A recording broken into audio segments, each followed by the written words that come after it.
오늘 말씀의 제목은 이 성전을 헐라 내가 일으키리라. 이 성전을 헐라 내가 일으키리라 라는 제목의 하나님 말씀이 선포되어졌을 때 우리 가운데 헛된 것이 세워져 있다면 말씀을 통하여서 온전히 무너지고 하나님의 놀라운 은혜로 다시 일으켜 세워지는 역사가 일어나시기를 주님의 이름으로 축복드립니다. 우리 이 시간에는 이렇게 고백하면서 나가기를 원합니다. 주여 임하소서. 성령이여 부어주소서. 충만히 부어 주시옵소서. 여러분, 주님께 임하여 달라고, 충만히 부어 달라고 기도할 수 있는 우리 모두 되기를 간절히 원합니다. 올라오기 전에 찬양대에 가서 꼭 인사 말씀을 하고 기도하고 올라옵니다. 오늘 찬양대에게 드렸던 말씀이 있어요. 지금 경북 의성에 커다란 산불이 일어났습니다. 그 불길의 길이만 하여도 무려 41km나 해당되어진다는 거예요. 어제 밤새도록 우리나라에 있는 소방 헬기들 막 다 동원해가지고 물을 갖다 부었는데 41km 가운데 불을 얼마나 껐을까? 불과 2km밖에 끄지 못했다는 거예요. 사람이 벌써 4명이나 돌아가셨습니다. 문화재가 지금 전소가 되어지고 지금 많은 사람들이 이 화마를 피하여서 지금 안전한 곳으로 대피하는데 이 불길이 지금 얼마큼 더 지속돼야 될지 모르겠습니다. 여러분, 41km가 되어지는 이 엄청난 이 불길이 그러면 처음부터 컸느냐? 아니더라는 거예요. 한 사람이 자진 신고했습니다. 제가 불을 냈습니다. 신고한 사람이 나왔어요. 그러면 어떻게 그 불이 일어났는가? 실은 이제 겨울이 다 지나가고 산소, 조상님들 모시는 그 산소 정리하기 위하여서 아마 불을 좀 지폈는가 봅니다. 그런데 그 불이 바람을 타고 옆으로 이제 번져나감을 통해서 이렇게 큰 불이 일어나고 말았다는 것입니다. 근데 여러분, 어떤 곳에서는요 이 불을 똑같이 피워도 전혀 불이 일어나지 않습니다. 퍼져나가지 않습니다. 아니, 불길이 더 커도 끄떡도 없는 곳이 있어요. 어느 곳이 그렇습니까? 여러분, 가만히 불 나는 곳을 바라보니까 저기 경산도 쪽에서 지금 불이 많이 나요. 왜요? 거기는 가물었거든요. 우리가 살고 있는 이 충청도에는 얼마 전에 또 큰 눈이 내리고 그래서 가뭄이 있고 가물지가 않아서 웬만한 불이 일어나도 전혀 불길이 일어나지 않습니다. 그렇지만 메마른 곳에서는 조금만 불씨가 던져져도 순식간에 그것이 커다란 불길이 되어지고 옆으로 번져나가게 되어지고 수많은 것들을 태워버리는 무시무시한 일이 벌어지더라는 것입니다. 여러분, 우리도 마찬가지. 여러분, 교회를 가만히 살펴보게 되어지면 마른 막대기와 같은 교회들이 있어요. 그래서 어떻게 되어집니까? 아무것도 아닌 문제를 가지고 커다랗게 불길이 일어나서 교회를 완전히 삼켜버리고 교회를 완전히 망가뜨리는 그런 일들이 일어나는 교회들이 너무너무 많더라는 거예요. 그런데요, 어떤 교회는 저런 일이 벌어지게 되어지면 교회에 큰 일이 일어날 것 같다라고 생각하였던 교회, 그런데 끄떡도 없는 교회들이 있더라. 왜 그러는가? 성령 하나님의 은혜로 인하여서 은혜의 단비를 촉촉히 받은 교회는 웬만한 문제 가지고는 끄떡도 하지 않아. 오히려 문제가 있어도 오히려 그 문제를 덮고 승리하며 나가게 되더라는 것입니다. 여러분들, 성령 하나님의 은혜 단비로 지금 충만해져 있습니까? 아니면 메마른 심령으로 이 자리에 앉아 있습니까? 여러분, 바라고 원할 것은 은혜의 단비로 온전히 충만해져 있는 우리 모두 되기를 간절히 원합니다. 사단 마귀가 와서 계속해서 우리에게 불을 지피려고 하여도 결코 흔들리지 아니하고 언제나 성령 하나님의 능력으로 은혜로 승리하는 저와 여러분 되시기를 주님의 이름으로 축복드립니다. 어느 교회에 전도잔치가 있었다는 것입니다. 그래서 한 아내 되시는 집사님께서 남편을 이번 기회에 전도해야 되겠다, 이런 마음을 가지고 전도를 했다는 거예요. 그런데 남편이 꿈쩍도 하지 않아. 교회 이야기만 나오게 되면 버럭 화를 내더라는 거예요. 우리 제발 좀 교회 가서 우리 은혜 받으십시다. 옆집에 있는 저 김집사 그 남편도 교회 나가더니 사람이 변화되어지고 구원받는 역사가 일어나지 않냐고. 우리 교회 가서 우리 구원받고 우리도 새 생명 얻고 하면서 남편에게 자랑을 이야기하고 전도를 하게 되어지면 남편이 다른 거 가지고는 화를 잘 안 내는데 이상하게 교회 문제만 나면 심사가 뒤틀려 가지고 버럭버럭 화를 낸다는 거예요. 그렇게 좋아? 니 나가 막 이야기하더라는 거예요. 교회 가서 구원받는다 이야기하면 구원 나는 1,000원 있다 막 그러면서 무시를 하더라는 거예요. 그러니까 교회 가자는 말을 잘 증거도 못해. 그러면서 이 분을 어떻게 해서든지 좀 전도했으면 좋겠는데 화를 너무 내니까 말을 꺼내보지도 못했다는 것입니다. 그러던 어느 주일날 이른 아침에 남편이 왠지 어디 나갈 준비를 막 하더라는 거예요. 막 얼굴을 씻고 안 빗던 머리도 막 빗고 옷도 막 갖춰 입더라는 거예요. 이 아내 되신 집사님이 너무 궁금하여서 아니 오늘 어디 무슨 약속이 있습니까? 오늘 어디 나갈 일이 있습니까? 하면서 막 물어보는데 이 남편이 뜻밖의 이야기를 하더라는 거예요. 오늘은 교회 좀 가려고 그래. 이야기를 하더라는 거예요. 그렇게 꿈쩍하지 않았던 사람이 갑자기 교회를 나간다고. 그럼 여러분 얼마나 좋아요. 제 기도 제목이었어요. 옆집에 제가 교회를 나갈 때마다 옆집 사람들은 다 남편과 함께 교회 가는 모습이 너무너무 부러워서 나도 좀 교회 갈 때 남편과 같이 가면 얼마나 좋을까, 얼마나 기도했는지 몰라요. 드디어 하나님께서 이 응답해 주셨군요. 너무 잘하셨노라고 여러분 칭찬하면 얼마나 좋았겠습니까? 그런데 어떤 사람들을 바라보면 평소에 자기 했던 그 습관의 말들이 툭 튀어나올 때가 있더라는 거예요. 웬일이래? 어제 뭘 잘못 먹었는가 봐. 해가 서쪽에서 뜨겠네 하더라는 거예요. 여러분 이렇게 기쁘고 좋은 것이 있으면 축복해주고 잘했나라고 칭찬해주고 격려할 수 있는 우리 모두가 되어야 될 줄로 믿습니다. 여러분 말은요 나도 모르는 사이에 습관을 따라서 나가는 거예요. 그러니 여러분 우리 입술의 습관이 언제나 하나님을 향하여 감사하고 늘 사람들을 바라보면 칭찬하고 격려할 수 있는 언어의 습관 가지시기를 간절히 원합니다. 이 남편과 함께 교회를 가니까 얼마나 기쁘든지 발걸음도 가볍게 막 교회로 가는 거예요. 자기도 모르는 사이에 막 찬송이 흘러나오게 되어지고 오늘 하나님께서 우리 목사님을 통해서 어떤 말씀을 해주실까 너무너무 궁금한 거예요. 그래서 교회에 오자마자 딱 앉아서 주보를 열어서 어떤 말씀을 해주실까 하고 본문 말씀을 딱 펴봤더니 본문의 말씀이 창세기 5장의 말씀이더라는 거예요. 창세기 5장에 무슨 내용이 와 있더라 하면서 생각을 해보니까 잘 생각이 나지 않더래요. 그래서 창세기 5장 말씀을 딱 펴봤다는 거예요. 창세기 5장 말씀을 펴봤더니 어떤 내용이 나와 있는가? 아담의 족보 이야기가 나오더라는 거예요. 아담의 족보 이야기 가운데 그러면 어떤 내용이 있었을까? 미리 말씀을 쭉 말씀을 읽어보니까 어떤 말씀이 있는가? 아담은 930세에 살고 죽었더라. 셋은 912세를 살고 죽었더라. 에노스는 905세를 살고 죽었더라. 무드셀라는 969세를 살고 죽었더라. 창세기 5장 말씀을 보니까 사람들 이름 나면서 다 죽었다는 이야기만 적혀져 있는 거예요. 이야 큰일 났다. 우리 남편 지금 큰맘 먹고 교회에 나왔는데 야 이게 무슨 내용인가? 순 죽었다고밖에 안 적혀 있는 그런 내용밖에 적혀져 있는 거예요. 그러니 속에서 막 그러는 거야. 아니 그런 말씀이 아니라 요한복음 3장 16절 말씀처럼 하나님이 세상을 이처럼 사랑하사 독생자를 주셨으니 이는 그를 믿는 자마다 멸망하지 않고 영생을 얻게 하려 하심이라. 이런 말씀 주시면 얼마나 좋을까. 그런데 아담도 죽고 셋도 죽고 누구도 죽고 누구도 죽고 그런 이야기만 가득 차 있는 이 말씀 하필이면 오늘 말씀 나와가지고 혹시 우리 남편 또 실망하고 돌아가면 어떻게 하나.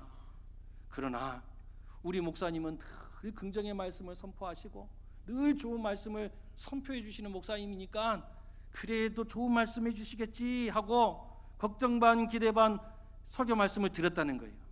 그런데 목사님께서 아니나 다를까 설교를 하시는데 아담도 죽었습니다, 셋도 죽었습니다 하면서 시종일관 죽는 이야기만 하시더라는 거예요.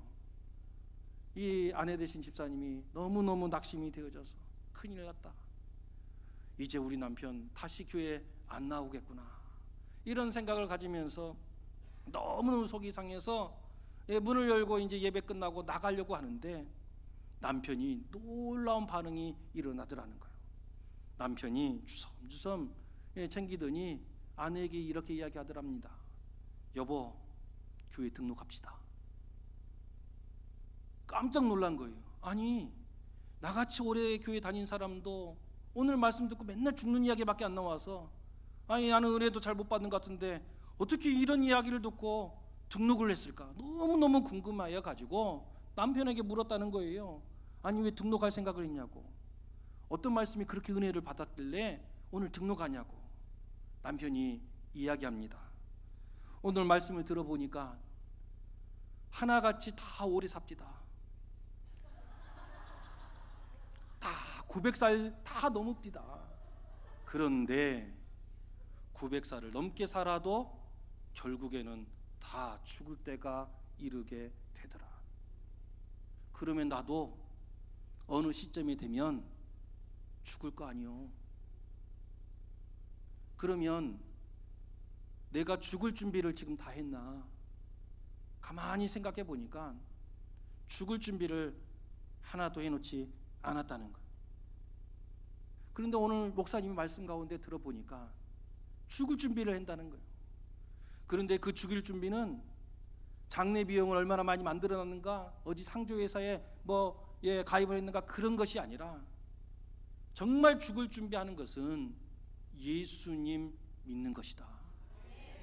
그래야 천국이 보장되어진다.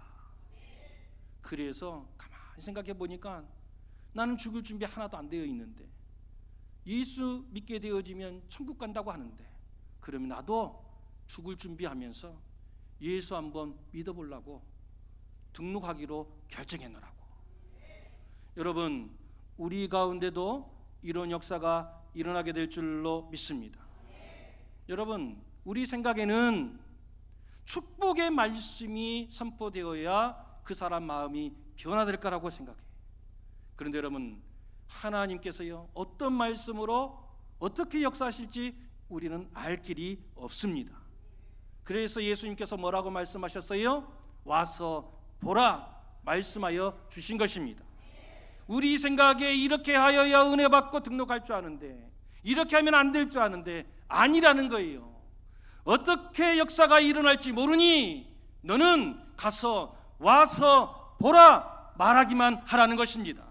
여러분, 태신자를 품으셨습니까? 여러분, 와서 보라 온전히 전파할 수 있는 우리 모두 되기를 간절히 원합니다. 와서 온전히 주님 바라보게 되어지면, 여러분 믿음이 생기게 되어지고, 믿음 생기게 되어지면 천국이 보장되게 되어지고, 아버지 하나님께서 놀라운 구원의 역사를 허락해 주실 줄로 믿습니다. 이와 같은 역사가 우리 가운데 차고 넘치시기를 주님의 이름으로 축복드립니다. 오늘 말씀입니다. 우리 13절 14절 말씀 우리 같이 받들겠습니다. 시작.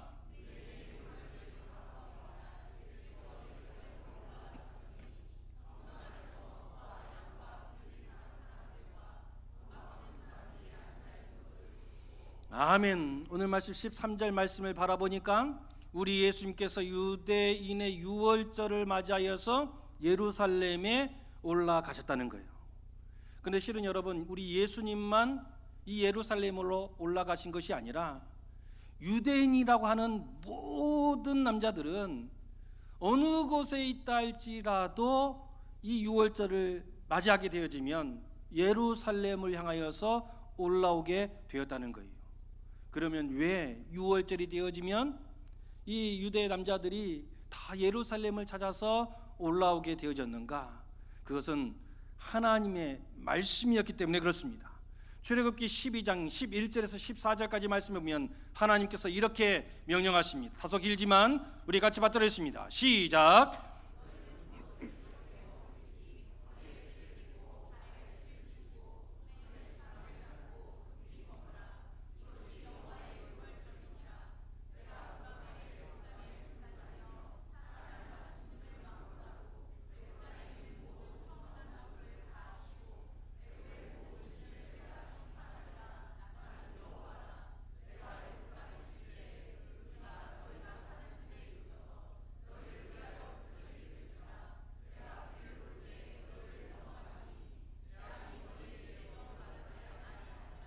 너희는 이 날을 기념하여 여호와의 절기를 삼아 영원한 규례대로 대대로 지킬지니라. 아멘. 하나님께서 말씀하셨습니다. 유월절을 귀한 절기로 삼아서 영원한 규례대로 대대로 지키라 말씀하여 주셨습니다. 여러분, 유월절이 어떤 절기입니까?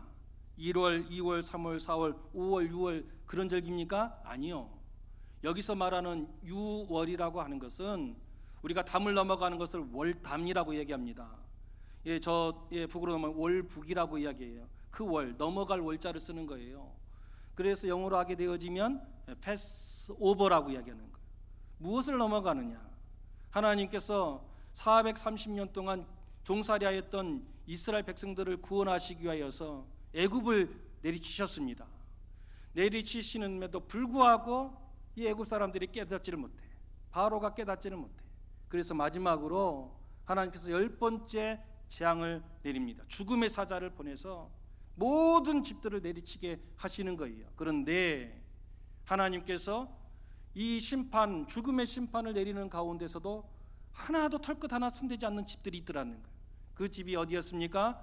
하나님의 말씀대로 어린 양을 잡아서 그 피를 발라놓았던 그 집들은 죽음의 사자가 들어가는 것이 아니라 어떻게 하는 거예요? 지나가더라는 것입니다. 여러분, 예수님께서 십자가의 보혈의 피를 흘려주셨습니다. 그 십자가의 보혈의 피가 여러분 온전히 보이는 그 생명은 하나님께서 넘어가 주시는 거예요. 구원하여 주시는 것입니다. 우리 가운데 예수 그리스도의 이 보혈의 피가 온전히 있기를 주님의 이름으로 축복을 드립니다.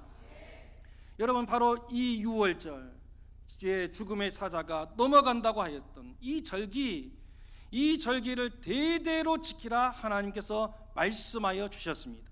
그래서 여러분, 지금 2025년도를 살고 있는 저 이스라엘 사람들은 지금도 이 유월절을 지키고 있습니다. 유월절이 되게 되어지면 밤에 가족들이 어느 곳에 있다 할지라도 다 한자리에 모입니다. 그리고 나서 음식을 먹어요. 어떤 음식을 먹느냐? 바로 이 음식을 먹습니다. 저 음식을 뭐라고 부르는가? Say the plate라고 이야기합니다. 플레이트는 접시라는 뜻이지요. 그러니까 이 세더의 이 접시, 이 음식을 먹는데 그러면 어떤 음식이 먹게 되어지는가? 저기 보게 되어지면 갈비뼈 같은 것이 하나 보여요.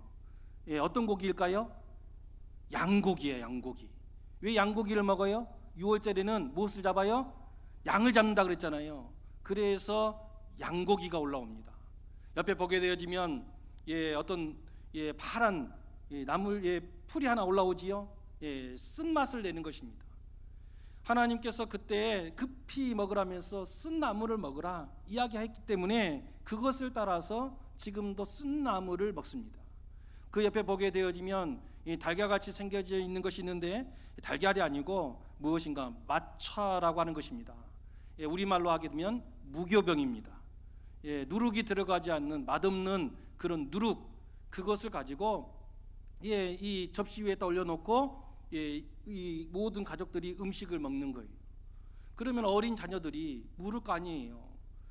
왜 오늘 같은 이 날만 되면 왜 우리는 늘 양고기를 먹고 쓴 나물을 먹고 이 무교병을 먹습니까? 라고 물을 거 아니에요. 그때 부모들이 이야기하는 것이죠. 실은 이날은 우리의 힘으로는 430년 동안 종살이했던 그 종살이를 끝낼 수가 없었다. 그런데 하나님께서 전적인 하나님의 은혜로 우리를 구원하여 주신 것이다. 그래서 그때 어떻게 구원받았느냐? 양인을 잡아서 피를 바르는 그 집안을 하나님께서 죽음의 사자를 지나가게 하여 주시고, 그때를 우리가 생각하면서 빨리 나가야 되기 때문에 빵을 만들 때 누룩 넣어서 부풀려서가 아니라 누룩 안 넣는 그 빵을 먹으면서 우리들이 하나님 말씀에 순종하였더니 하나님께서 놀라운 은혜로 구원하여 주셨다. 그것을 지금까지 우리는 기념하여 지키는 것이다 하면서 신앙을 유산으로 자녀들에게 물려주더라는 것입니다. 여러분, 이것은 참 좋은 전통입니다. 여러분, 좋은 것이 있으면 우리는 그것이 유대교라 할지라도 배울 수 있어야 되는 거예요. 그래서 이런 생각이 저에게 들더라고요. 우리도 이런 절기를 만들었으면 좋겠다. 부활절이 되게 되어지면 우리도 온 가족이 한 자리에 모여서 같이 식사했으면 좋겠다. 그래서 이 부활절에는 그러면 어떤 음식을 먹는가? 부활절 삶은 달걀 그리고 치킨을 시켜 먹고 거기에 케이크를 놓고 같이 한 자리에 모여서 식사를 하는 거예요. 그러면 자녀들이 물을 거 아닙니까? 왜 이날 갑자기 누구 생일도 아니고 어떤 날인데 갑자기 달걀을 먹고 왜 오늘 저녁에 치킨을 먹습니까? 라고 하는 이 질문에 우리 부모들이 설명하는 것이지요. 삶은 달걀, 이 삶의 달걀에서 병아리가 나올 수 있느냐? 안 되지 않느냐? 삶은 달걀이라고 하는 것은 완전히 죽었음을 의미한다. 도저히 살아날 수 없음을 의미한다. 그런데 사망이라고 하는 것이 바로 그런 것 아니냐? 그런데 우리 예수님께서 이 사망 권세를 깨뜨리시고 부활하셨다. 우리도 죽었지만 우리도 예수님 안에 있으면 다시 살아나는 것이다. 그러면 닭은 왜 먹습니까? 사도 베드로가 예수님을 부인하고 오히려 조조하면서 그 가운데 있었을 때 닭 울음소리를 듣고 깨우치지 않았느냐? 우리가 이 사망에서 은혜 없이 살아가는 우리들이 이 닭을 먹으면서 다시 하나님의 말씀을 깨우치고 주님의 은혜를 깨우쳐서 다시 아버지 앞에 나아가야 하는 것이다. 그러면 왜 케이크를 먹는 것이지요? 우리가 죽었다가 오늘 살아난 날이기 때문에 오늘이 바로 우리 가족의 생일날이다. 이렇게 설명하면서 여러분, 우리의 신앙, 이 부활의 신앙을 우리 자녀들에게 전수해주는 우리에게도 여러분 이스터 플레이트 같은 이런 음식들이 우리 가운데 있으면 참 좋겠다 하는 생각이 들었습니다. 여러분, 우리에게도 있는 이 아름다운 신앙을 우리 자손들에게 온전히 유업으로 물려줄 수 있는 우리 모두 되기를 간절히 원합니다. 이스라엘 백성들이요, 하나님 말씀을 지켰다는 거예요. 특별히 예수님 시대에 이스라엘이 어떤 상태였습니까? 로마에 의하여서 나라를 잃어버린 상태였습니다.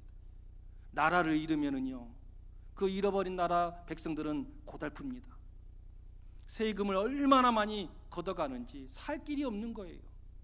그래서 어떻게 합니까? 그 수탈을 피해서 정든 그 고향 산천을 고국을 떠나서 여러분 세계로 흩어지는 것입니다. 또 때에 따라서는 힘이 없으니까 전복한 나라에서요, 너 저쪽으로 이주해라 라고 하면 자기를 보호해 줄 사람이 없으니까, 나라가 없으니까 어쩔 수 없이 이주를 하는 거예요. 그러다 보니까 이 유대인들이요 곳곳으로 흩어집니다. 어떤 사람은 로마로 가게 되어지고, 어떤 사람들은 저 아프리카로 가게 되어지고, 어떤 사람은 고린도로 가게 되어지고 하면서 전 세계로 유대인들이 흩어졌습니다. 그 흩어진 유대인들을 우리가 뭐라고 부르는가? 디아스포라, 이렇게 부르는 거예요. 이 디아스포라, 나라를 잃어버리고 세계 곳곳으로 흩어져 있지만 그럼에도 불구하고 이 사람들이 무엇을 기억했는가? 하나님 말씀을 기억했다는 거예요. 6월절이 되면 이 날을 영원한 절기로 삼아 대대로 지킬지라. 그래서 어떻게 하는 거예요?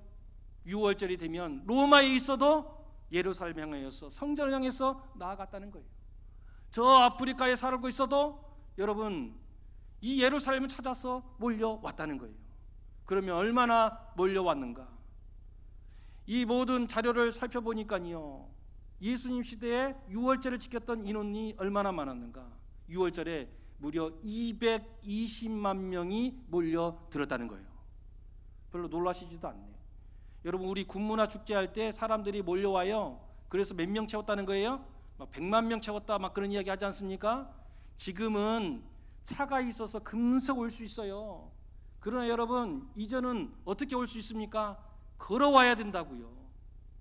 여러분, 로마에서 예루살렘까지 걸어와야 돼. 저 아프리카에서 예루살렘까지 걸어와야 돼. 그 절기를 지키려고. 여러분, 그럼에도 불구하고 하나님 말씀을 알고 220만 명이나 해당되어지는 사람들이 이 예루살렘으로 몰려다는 거예요. 6월절은 우리로 이야기하면 광복절과 같습니다. 지금 이스라엘 백성들이 나라를 잃어버렸잖아요. 그런 예루살렘에 모여서 아마 하나님께 기도했을지 모릅니다. 하나님, 잃어버린 이 나라를 다시 회복시켜 주시옵소서. 그 간절함을 가지고 주님 앞에 나와 엎드리며 몰렸더니 220만 명이나 몰려들었다는 것입니다. 여러분, 세계 곳곳에 흩어졌던 이스라엘 백성들이 왜 예루살렘에 모였다고요? 하나님께 예배드리려고. 성전에 찾아갔습니다. 왜요? 성전에서 우리 하나님 만나려고. 여러분, 하나님 만나는 것이 뭐가 그렇게 중요한 일입니까? 하나님을 만나면은요, 그 속에서 여러분 새 힘을 얻습니다. 소망 없는 사람들이요, 소망을 다시 회복하는 것입니다. 사람들은 회복을 위해서 새 힘을 얻으려고 휴식을 취합니다. 그래서 어떤 사람들은 휴식 취한다고 산으로 들러가고, 어떤 사람은 맛있는 걸 먹어야 된다고 식당으로 찾아가는 사람도 있습니다. 그러나 여러분, 하나님께서 우리 사람을 창조하셨을 때 휴식을 취함으로 우리가 회복되는 것이 아니고, 하나님을 만났을 때 우리가 회복되도록 창조하여 주셨습니다. 그러나 여러분, 우리 가운데 힘이 없고 세상 살아가는데 소망이 없었을 때 여러분, 하나님을 찾으시고 하나님 만날 수 있기를 간절히 원합니다. 성전에 와서 하나님 만나면요, 새 힘을 얻습니다. 위로를 받습니다. 소망을 얻게 되는 것입니다. 제가 오늘 이 말씀을 준비하면서 교회의 역할이 무엇인가, 교회의 본질이 무엇인가를 깨닫게 되어졌습니다. 여러분, 교회는요, 아름다운 건물 세우는 것이 아니, 교회는 하나님 만나는 곳입니다. 여러분, 아무리 그럴싸한 건물을 지어놔도 그 속에서 하나님을 못 만나면 교회가 아닌 거예요. 재정이 수백억이 넘어가고 돈이 차고 넘쳐도 하나님 못 만나면 교회가 아닌 거예요. 그러나 여러분, 초가 삼간이라 할지라도 그 속에서 하나님 만나고 죽어가던 영혼이 살아나게 되어지고 위로함을 받고 새 소망을 갖게 되어지면 하나님께서 기뻐 받으시는 교회가 되는 것입니다. 여러분, 우리 교회가 그런 교회가 되어야 될 줄로 믿습니다. 여러분, 우리는 하나님을 만나면 살아난다는 것을 우리는 압니다. 그런데 여러분, 교회 밖을 나가게 되어지면 저 많은 사람들은요, 그 사실을 몰라.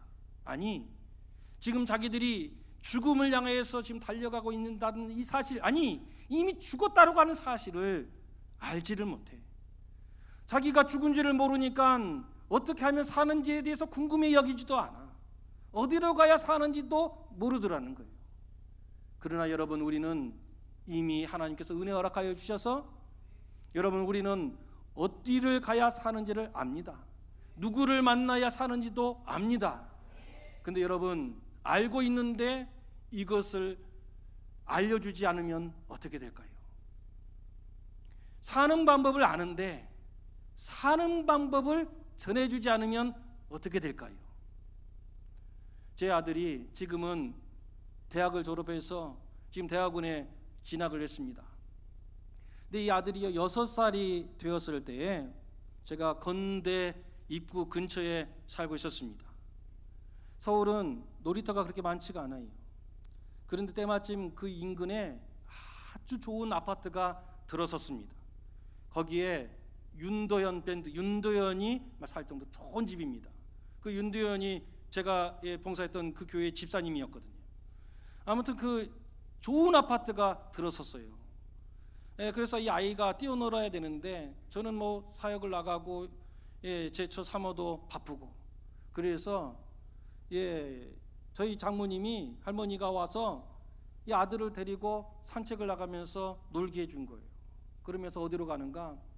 그 아파트 단지가 너무 잘 돼 있으니까 그 아파트 단지로 이 6살 된 아들을 데리고 간 거예요. 데리고 가서 아이를 놀게 한 거지요. 그러면서 그 옆에서 저희 장모님이 신문을 보셨어요. 신문을 보시다가 한참을 읽으시다가 손주가 잘 놀고 있는가 하고 눈을 들어서 봤더니 이게 웬일입니까? 사라졌어요. 애가 없어졌어요. 깜짝 놀란 거지요. 그래서 그냥 너무 놀래서 막 여기저기 찾아다니신 거예요. 아마 모르긴 몰라도 30-40분을 막 찾고 헤매신 것 같다. 그림자조차 보이질 않아. 그런데 그때 뉴스에서 어떤 뉴스가 계속 나왔었느냐, 어떤 흉악한 사람이 아이들을 자꾸 유혹을 해가지고 그때 아이들을 살해하는 일들이 계속 벌어졌습니다. 그 시점이에요. 그때 지금 아이가 분명 내 눈앞에서 놀고 있었는데 사라져버린 거예요. 아무리 찾아도 흔적이 없어. 그래서 이 할머니, 이 장모님께서 너무 놀라셔가지고 제 처에게 전화를 한 거예요. 얼마나 다급했겠습니까? 우진이가 없어졌다. 지금 무슨 말이냐? 우진 데리고 아파트에 갔는데 우진이가 사라졌다. 우진이가 사라졌다. 이 엄마가 그냥 놀래가지고 한 걸음에 달려간 거예요. 그래가지고 몇 시간을 찾았는지 몰라. 찾고 찾아도 안 보여. 그래서 저에게 전화를 했어요. 사역을 하고 있는데 거의 뭐 반 정신 나간 목소리로 저희가 전화 온 거예요. 우진이가 안 보인다고. 그게 무슨 말인가? 아이를 데리고 나가서 했는데 공원에서 아이가 사라졌다고. 지금 몇 시간째 지금 찾는데 아이가 안 돌아온다고. 아이가 없다고. 깜짝 놀라서 지금 경찰에다 신고했는가? 경찰에 다 신고했다는 거예요. 어디인가? 그래서 그 아파트 단지로 막 달려가 보았습니다. 달려가 보니까 벌써 경찰도 2분이나 와셔서 막 찾고 있고 막 그러는 거예요. 저도 열심히 찾았는데 도무지 보이지가 않아. 벌써 3시간이 훨씬 지났는데도 아이가 안 보여요. 그래서 어떻게 하면 좋은가? 그래서 곰곰이 생각해 보니까 이게 워낙 좋은 아파트다 보니까 좋은 아파트에는 CCTV가 다 돼 있거든요. 그래서 아들을 잃어버렸다가는 그 장소에 가보니까 아니나 다를까 CCTV가 여러 대가 있더라고. 아하, CCTV가 있구나.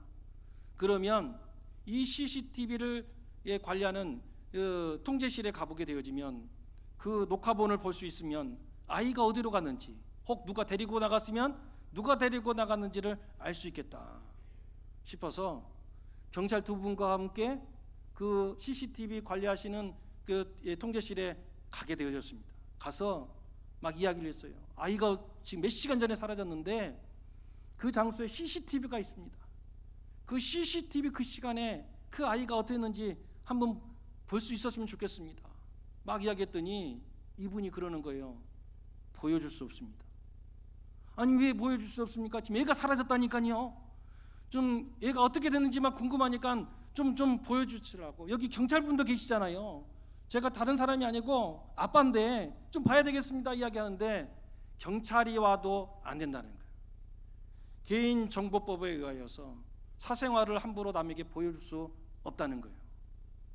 근데 옆에서 경찰분이 그래요. 법이 강화가 돼가지고 함부로 보여줄 수 없게 됐다고.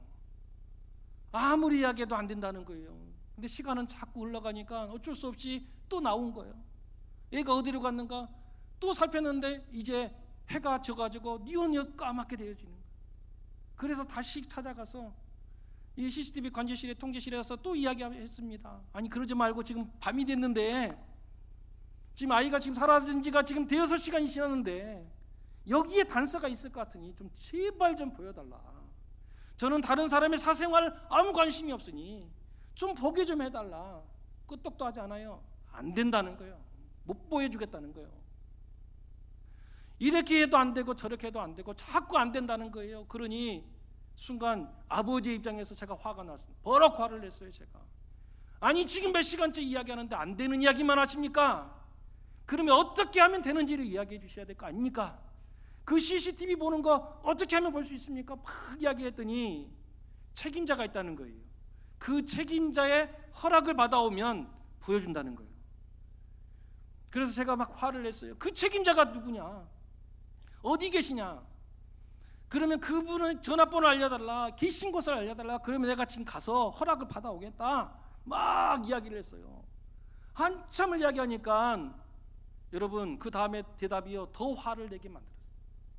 여러분 책임자가 어디 있었는지 아십니까? 그 사람 옆에 앉아 있더라고요. 그 사람 옆에 앉아 있어. 책임자가 누굽니까? 알려주세요. 그랬더니 그 사람이 지금 3시간이 지나고 4시간이 지난 후에 하는 말이 이 사람입니다. 그때서야 책임자가 일어나서 무엇을 도와드릴까요? 지금까지 와서 울부짖으면서 했던 그 모든 것을 다 듣고 있을 텐데 방법을 다 알고 있잖아요. 근데 그때서야 이야기합니다. 허락해 줄게요. 보세요. 여러분 알고 있는데 말해주지 않으면 죄가 되는 것입니다. 죽어가는 사람 살릴 수 있는 방법이 있는데 그 살 수 있는 방법을 알면서도 전해주지 않으면 죄가 되는 것입니다. 우리는 저 죽어가는 영혼들이 살 수 있는 방법을 압니다. 그런데 여러분 그 사람이 무시할까 봐 그 사는 방법을 알면서도 입을 다물고 있습니까? 그러면 안 되지요. 죄를 지으면 안 되는 것입니다. 살 수 있는 방법을 알았으면 살 방법을 전해 주어야 하는 것입니다. 여러분 지금 우리가 태신자를 품고 전도하고 있습니다. 여러분 전도하셨습니까? 여러분 전도하셨습니까? 알고 있는데 입술을 닮으면 하나님 기뻐하시는 것이 아닙니다. 때로는 그 사람이 나를 무시할 수 있고 광신자라고 손가락질 할 수도 있습니다. 그럼에도 불구하고 이 방법이 아니고서는 그 사람을 살릴 수 없기에 그에게 입을 열어 와 보십시오. 예수님 만나면 사는 것입니다. 여러분 우리 교회 주신 이 사명을 능히 감당하는 저와 여러분 되시길 주님의 이름으로 축복드립니다.